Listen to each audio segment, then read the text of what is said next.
Morning, folks. How's it going? Um, just a little what's up from Chicago. We got a Blackhawks game tonight. It's gonna be sick.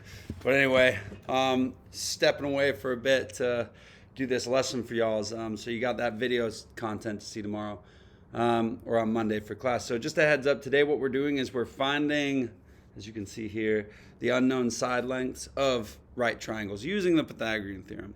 Okay. So today what you will need to do is watch this video, or as Miss Lewis has probably said already, complete the sub-assignment, which you'll find on the week at a glance, and if you have time, complete those 8.8 practice problems, or the homework problems, all right? Those 3 items, and you should be set. You're already halfway through, because you're, well, not halfway through, but you're already watching the video, so that's good. So we did talk about this a little bit on Friday or Thursday last week, but check this out, okay? So, oh my. All right, so anyway, so check this out. All right, we know to use the Pythagorean theorem, we're using a squared plus b squared equals c squared.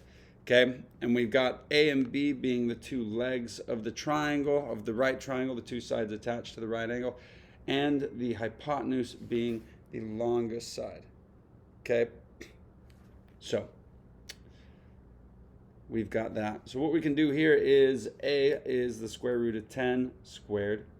B is the square root of 40, so we've got to square that. And then we don't know what c is, so we can't square it. Square root of 10 or squared is just 10, plus the square root of 40 squared is just 40, equals c squared.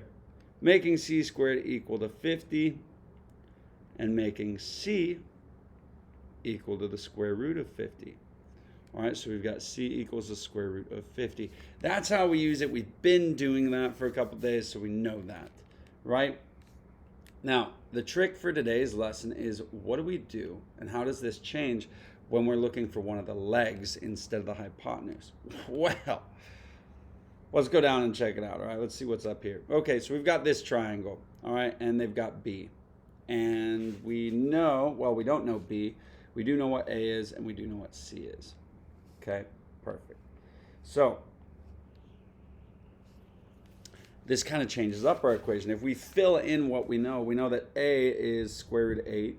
So A squared is square root of 8 squared plus B squared, we don't know, is equal to C squared, which is the square root of 26 squared. Okay? So what you might notice, first of all, let's do what we know how to do. The square root of 8 squared is 8. B squared we don't know, and the square root of 26 squared is just 26. So now, again, we don't know what B is, so we want to isolate B in order to solve this. How we're going to do that right now is subtract 8 from both sides. Okay, that is a positive 8, so we'll subtract it.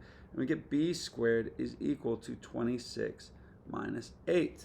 All right, in class we did talk, we kind of rearranged this, right? We've got A squared plus B squared equals C squared. Well, if we don't have B, then we end up getting B squared is equal to C squared minus A squared. So we're just subtracting one of the legs from our hypotenuse after squaring them. Okay, that's really the only difference here, right?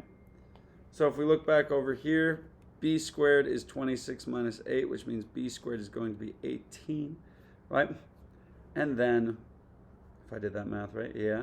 If we take the square root of that, we know that B is now the square root of 18. All right, set you up for success there. Okay, that's how we solve these problems. Now, if you have any trouble with that, go to the lesson summary. It's on page 74 is a really good bit. We've got this triangle here and this little bit of notes where it tells you, okay, if we start off with the Pythagorean theorem, we only have one of the legs and the hypotenuse. This is how we solve it. Okay, this will be a good page to mark and a good page to review, right, before we take our test. All right, so folks, I think that puts us at, oh my gosh, I'm only at 4 minutes for this video. This is crazy. We're knocking this out of the park. That's the only real, whoops. That's what we're doing today. That's what the lesson's about. That is what the sub-assignment will be about. It'll have a little bit of review of Pythagorean theorem in there as well. And that'll be the ticket. All right. Talk to y'all later. Good luck with the sub-assignment. Be good for Miss Lewis. And I will see you all on Tuesday. Bye.